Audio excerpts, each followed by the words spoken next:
Salut à tous les amis, j'espère que vous allez bien, en tout cas pour ma part, ça va nickel.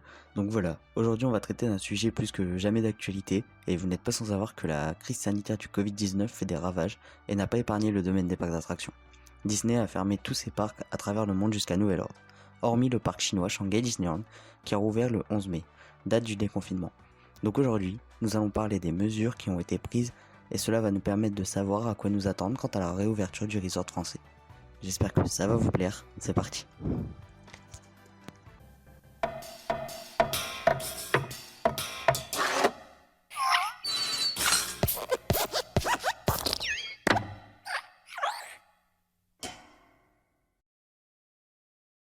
Nous allons observer les différentes mesures adoptées en ce qui concerne les attractions, les foods, les shops et les shows et characters. Dès l'entrée du parc, la distanciation sociale est appliquée et s'applique à un groupe de personnes. C'est-à-dire que ce n'est pas une personne tous les 1 mètre, mais un groupe de personnes. Si vous venez en famille ou tout simplement à plusieurs, vous ne devez pas obligatoirement respecter 1 mètre entre chaque membre du groupe. Pour la fouille des sacs, l'agent porte un masque et des gants, comme la totalité des cast members. En ce qui concerne les visiteurs, le port du masque est obligatoire. Pour les visiteurs qui n'en auraient pas, ils sont bien évidemment mis en vente. En ce qui concerne les attractions, 1 mètre de distanciation sociale entre chaque groupe dans les files d'attente. Les distributeurs de gel hydroalcoolique avant et après l'attraction, le passage y est obligatoire. On laisse un rang vide entre deux groupes, histoire de garder le mètre de distance. Passons maintenant au food. Toujours la distanciation sociale. On se lave les mains en entrant et en sortant. L'espèce est acceptée, mais le cast member devra se munir de gants.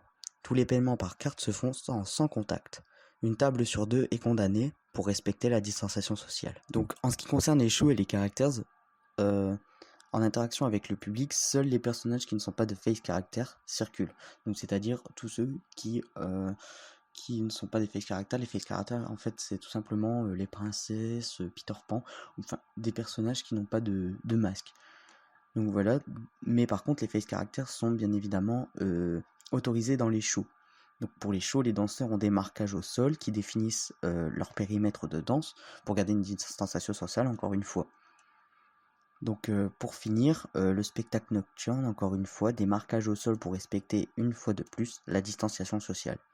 Et bien voilà les amis, j'espère que cette vidéo info vous aura plu.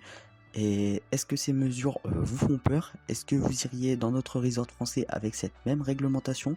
Mettez toutes vos impressions dans les commentaires, likez, abonnez-vous et n'oubliez pas, les rêves n'ont pas de frontières et la vie n'a pas de limite.